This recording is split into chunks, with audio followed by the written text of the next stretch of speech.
타이틀 보고 네. 형제라고 해놓으셨길래 형제. 보니까 저랑 박정 원장님이랑 한 44년 정도 아이고. 차이 나더라고요. 그래서 거의 뭐 손자뻘입니다. 제가 그래도 뭐 해방 이후에 태어났으면 다 뭐 형님 동생이죠라고 하려고 그랬는데 해방 전에 태어나셨더라고요. 해방 전에. 제가 바이든하고 동갑입니다. 아이고. 42년생. 바이든이 재선 출마 선언을 하면은 네. 저도 대통령 후보 선언합니다. 무슨 연관성이 있는 거죠? 1942년생이 세계 대통령, 네. 한미 동맹의 상징인 미국 대통령이 되면은 우리는 동맹을 위해서도 네. 한국에서도 1942년생 대통령이 탄생해야 돼요. 원장님, 그 좀 자중하라는 의견이 많이 올라오고 있습니다.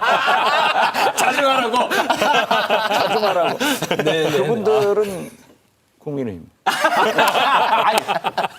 이동관 특보 방통위원장 내정설이 지금 계속해서 돌고 있는데 우리 박지원 원장님은 이 건에 대해서 어떻게 보고 계시는지 참 궁금합니다. 저는 윤석열 대통령이 최근에 와서 노조, 시민단체 방송 장악을 위해서 안 할 일을 하고 계세요. 이러한 방통위원장을 이동관 특보를 임명했을 때 네. 많은 저항이 있으리라고 봅니다. 이렇게 소란스러운데 과연 윤석열 대통령이 임명하시겠느냐. 네. 저는 이성을 가지신 대통령이면 안 하실 것으로 믿고요. 네. 또 이동관 특보도 만약 대통령께서 임명을 하더라도 본인과 본인의 가족, 아들의 미래를 위해서 고사해야 된다. 사양해야 된다. 그렇게 믿고 있습니다. 네. 그런데 사람들은 윤석열 대통령은 국민이 반대하면 한다고 그러니까 모르겠어요. 이거 풍자입니다. 네, 풍자, 그러세요? 풍자. 네. 어떻게 뭐 다른 견해를 갖고 있습니까? 사실 저희가 지금 민주당에 돈봉투도 나오고 김남국 의원도 나오고 막 오늘 또 심지어 부결까지 되면서 체포동의안 부결. 그렇죠. 그러니까 치고 나갈 수 있는 타이밍인데 어떻게 보면 또 이 이슈에 매몰되는 거 아닌가라는 네. 걱정이 있고요. 언론 장악 프레임은 어떻게든 뭐 보수 진영의 지지층은 아니 무슨 소리냐 이거 언론 정상화다라고 넘어간다 하더라도 이 학폭 부분은 이게 또 계속해가지고 뭐 해명이랑 안 맞는 얘기들까지 나오고 있기 때문에 네. 저도 이게 자칫 잘못하다가는 정순신 시즌 2가 되지 않겠느냐 사실 좀 걱정이 됩니다. 이런 게 없으면 사실 저희가 좀 치고 나갈 수 있는 타이밍이거든요. 네. 그럼 확실히 이동관 특보 이슈는 정부 여당에는 악재로 작용한다고 보시는 거네요. 그렇죠. 다른 이슈들을 잡아먹는 블랙홀처럼 가게 됩니다. 이게 아무래도 학폭이라는 게 네. 요새 뭐 더글로리도 있고 막 그렇습니다만은 민감도가 올라갔어요. 네, 굉장히 민감한 이슈이기 때문에 이게 천하라 위원장은 비교적 여당 중에서도 양심적인 인사예요. 그러니까 다른 저 분들도 정도 양심적인 얘기하는 분들 거예요. 많아요. 그러니까 여당 아니 최근에 홍준표 대구시장이 오염수 방류하지 마라. 네. 이런 양심적 얘기가 나온다고요. 만약에 이동관 방통위원장이 임명된다고 하면은 정순신 변호사는 땅을 치면서 이게 형평성 어긋난다 네. 하고 억울해할 거예요. 그렇습니까? 이동관 특보가 제대로 된 보수는 지상파를 보지 않는다. 우리가 지상파인데요. 그러니까 근데 저는 그런 얘기들이 사실 좀 좋지 않은 것 같아요. 그러니까 물론 제가 봤을 때는 보수 진영의 유권자들 같은 경우는 특히 문재인 정부 아래에서 좀 공영방송들이 별로 공정하지 않은 것 같다라고 느낀 부분도 많이 있을 것 같습니다. 네. 근데 그렇다고 해가지고 이동관 전 수석이 출연한 어떤 유튜브가 그럼 정상적인 형태의 아주 공정한 언론이냐? 사실 그렇지가 않거든요. 거기서도 뭐 부정선거 음모론이라든지 뭐 여러 가지 극단적인 주장들을 해왔기 때문에 네, 네. 공영방송에 대한 불만을 얘기할 수는 있지만 그 대안이라고 하는 것이 극단적인 형태의 유튜브는 아니다. 네. 그렇게 봅니다. 채널 A 외부자들 프로그램에 나와서 당시 검찰총장 인사청문회 때 윤석열 대통령이 용산 세무서장 관계를 거짓말하니까 네. 6번씩 7번씩 거짓말하는 사람이 어떻게 총장이 될 수 있느냐 하고 신랄하게 비판하더라고요. 그런데 그걸 보면은 학폭이 없다. 저렇게 엉터리 해명을 하는 사람이 자기 문제로 가지고 어떻게 방통위원장을 하느냐. 네. 다시 한번 생각해 봐야 될 거예요. 근데 아니 원장님은 그래도 그 개인적 친분이 있는 걸로 아는데 아주 쓴소리 많이 하시네요. 친분 많죠. 네. 부인도 잘 알고 그 꼬마도 잘 알고. 그렇지만은 윤석열 대통령 자신을 위해서도 네. 국가를 위해서도 임명하시지 않는 게 좋다. 네. 그런 말씀을 드리는 거예요. 알겠습니다. 근데 이제 윤석열 당시 검찰총장 청문회 때는요. 반대로 민주당 의원분들이 엄청 네, 열심히 맞습니다. 반응을 제가 많이 해요. 도와줬어요. 맞아요. 아, 그러셨습니까? 저는 도와줬는데 네. 윤석열 대통령은 대통령 돼가지고 나 안 도와주더라고요. 알겠습니다. 네. 네. 그거는 뭐- 그러면 안 되지. 알겠습니다. 네. 아니, 그리고 이제 자, 예. 이동관 아니, 특보 얘기 바꿔야 이슈는 돼. 예. 앞으로도 계속 될 네, 테니까 맞아요, 이 맞아요. 정도로 저희가 네. 정리를 하고요. 네. 출마 선언을 해가지고 제가 이렇게 놀래버렸거든요. 놀라지 마세요. 저는 사실 현실 정치에 네. 나갈 생각은 하지 않고 네. 나라를 위해서 또 제가 속해 있는 민주당을 위해서 여러 제언을 했는데 윤석열 대통령이 나를 일선 정치로 총선 출마로 몰아내니까 가겠다. 연구를 잘 찾으셨네요. 네, 이게 이제 약간 국민의힘에서는 예. 박지원 원장님의 출마에 대해서 어떻게 보고 있습니까? 우선 이제 그 방탄을 위한 출마가 어떻게 보면 이제 민주당의 당 칼러 아니겠습니까? 팀 칼러기 때문에 대표님부터 해가지고 네. 약간 이제 방탄을 위한 출마 뭐 충분히 하실 수 있다라고 보고요. 광주 전남에서 지금 현역 의원들이 별로 그렇게 잘하지 않는다. 그런 인식들이 꽤 있어요. 그래서 그 인식에 박지원 원장님의 출마가 또 불을 붙이기 때문에 네. 국민의 입장에서 사실 나쁠 게 없지 않나. 지금 광주 전남에서 밭갈이하는 사람이잖아요. 이 사람이. 나쁘지 않다. 예, 나쁘지 않아. 이게 현역 의원들이 좀 자기 구실 큰 정치 못한다 이런 그 부분들이 있어가지고 네. 약간 세대 역행 약간 이런 부분들이 아유, 이제 있지 이거 않나. 기분이 언짢으시겠는데요? 국민의힘에서 나를 영입해가지고 광주에 내보내지.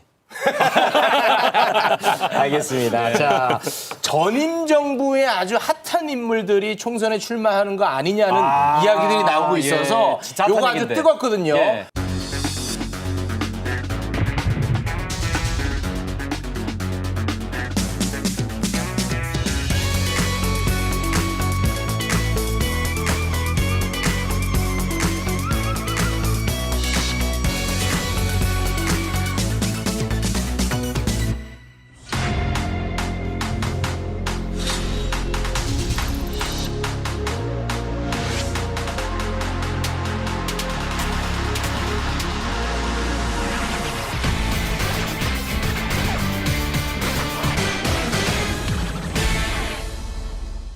네, 공교롭게도 전임 정부 민정수석 출신들의 출마설이 지금 언론을 완전히 뒤덮고 있습니다. 자, 먼저 우리 국민의힘 천하람 위원님께 좀 여쭤보겠습니다. 네. 우병우 민정수석 출마설이 지금 나오고 있는데 우병우 전 수석 같은 경우는 팬덤 없는 조국 같다는 느낌이에요.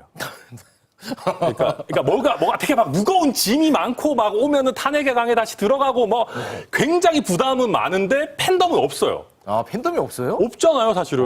그러니까 조국 장관 같은 경우는 팬덤이라도 있는데 어찌됐든. 그러니까 저희 입장에서는 사실 반길 만한 이유가 찾아보기가 어렵다. 아, 그래요? 예, 저는 사실 또 우병우 전 수석 하면은 그때 이제 창문으로 포착된 사진이 있지 않습니까? 아, 네. 조사받으러 와가지고 네네. 막 이렇게 해가지고. 그런 것들이 자꾸 떠오르기 때문에. 제대로 보셨네요. 아이고. 예. 국정농단의 책임이 척하시기도 전에 물론 법적 요건이 있으니까 하더라도 네. 국민들이 어떻게 평가할까? 네. 또 가장 부담을 느끼는 것은 국민의 힘이 느낄 거예요. 조국 전 장관 네. 출마를 준비하는 거 아니냐 이런 얘기가 솔솔 나오고 있는데 제가 이 봉천동, 관악구 봉천동에 본전 순댓국이라는 집을 제가 잘 다녀요. 상호는 말씀해. 아니 그런데 거기에 가서 밥을 먹고 옆에 있는 제 친구 딸 집 커피숍에 가서 커피를 먹으면서 물어봤어요. 출마를 할 것 같냐? 돌아다니든 그래 전혀 움직임은 없대요. 활동은 없다. 예, 그런데 어떻게 됐든 이번에 문재인 대통령을 만나고 네. 글을 쓴 것을 보면은 할 것 같죠? 출마할 것 같다. 할 것 같아요. 저는 그렇게 봐요. 네. 길 없는 길을 가겠다. 이런 거 보면은 민주당이 아니고 신당을 창당할 수도 있지 않을까 그런 생각도 가졌습니다. 자, 국민의힘 입장에서는 이 조국 전 장관의 출마설 조국 전 장관이나 그 가족이 언론에 많이 나와주시면 나와주실수록 좋습니다. 아, 그래요? 그러니까 출마설이라고 나오는 게 사실은 이제는 제가 봤을 때는 뭐 조국의 강이 아니라 점점 조국의 늪처럼 이렇게 빠져드는 것 같아요. 그러니까 네. 그리고 과거와는 다른 게 이제는 사법부의 판결 같은 것도 워낙 많이 나와 있어가지고 제가 아까도 말씀드렸지만 조국 전 장관한테 팬덤이 과연 없었다면 네. 그럼 민주당 분들이 어떻게 반응했을까? 그러니까 지금 팬덤 때문에 다들 어쩔 눈치 줄 몰라. 본다. 그러니까 눈치 그리고 그 본다. 팬덤을 적극적으로 소위 이제 개혁의 딸이라고 하는 분들을 적극적으로 이렇게 활용하는 분들 있잖아요. 뭐 네. 김우겸 의원이나 뭐 철험의 이런 분들. 그런 분들은 막 이제 반길 텐데 나머지 민주당 의원들은 아마 속이 타들어갈 겁니다. 이거를 막고 싶은데 막지 않은 팬덤이 너무 또 세고. 그러면 수박 먹고 막 난리 나거든요. 네, 윤관석, 이성만 의원에 대한 체포동의안 표결이 있었습니다. 다 부결됐어요. 예. 방탄 국회 논란이 좀 있는 것 같은데 어떻게 보십니까? 저는 제가 민주당 원내대표를 할 때도 검찰에서 구속동의 요청을 오면은 지금 국민의힘 전신이죠. 여당 의원들을 계속 부결시켰어요. 왜냐하면 검찰의 판단에 본인이 승복하지 않는데 국민의 대표를 꼭 구속해야 되느냐. 헌법 정신대로 불구속 기소를 해서 사법부의 판단을 받아보는 게 좋다. 하는 그런 충정에서 네. 부결되지 않았는가 네. 저는 그렇게 생각합니다. 네. 와, 근데 저는 이거 보고 민주당 의원들이 여유와 배짱이 진짜 대단하다 생각했어요. 왜죠? 아니 저는 최근의 흐름을 봤을 때 돈봉투 의혹 터지고 김남국 의원 코인 터지고 해가지고 2030 지지율 쭉쭉 빠지고 네. 중도층이 민주당이 확실히 이기고 있었는데 사실 흐름이 꺾였거든요. 그래서 저는 이번에는 여유가 없으니까 그래도 가결을 하겠지. 네. 설마 이번에도 부결시키겠나 했는데 네. 이거 설마가 이렇게 하더라고요. 그래서 저 이걸 보면서 와 민주당도 참 대단하다고 느끼면서 동시에 아직 저 정도 여유를 주고 있는 우리가 더 잘해야 되겠다. 그러니까 국민의힘이나 정부 여당이 좀 잘해가지고 네. 민주당이 조금 더 정신 차리도록 해야겠다. 뭐 네. 그렇게 생각이 듭니다. 국민의힘이 윤석열 대통령이 잘하고 계시는 거예요? 예전보다는 그래도 좀 안정되지 않았나. 아니 60항쟁 같은 그러한 행사에 퇴진 운동을 한다. 예, 예. 그래가지고 참여 안 하는 거예요. 이번에 참석을 안 했죠. 네, 네, 네. 저는 이것은 그거는 당연히 했었어야 된다고 당도 생각합니다. 예. 그건 그래서는 안 되죠. 네, 그러면 네. 윤석열 대통령 반대하면은 저 같은 사람은 어디로 이민 보내줄 거예요? 아유, 야, 그건 아니죠. 첫날이니까 좀 밝게 이렇게 좀 가도록 하겠습니다. 두 분 다 김연자 씨 좋아하시죠? 좋죠. 너무 좋아하죠. 아, 그래요? 그럼 우리 함께 좀 즐겨볼까요? 아니, 약간 이 TV 왔다고 톤이 너무 과한 거 아닙니까? 잘해보고 싶어서.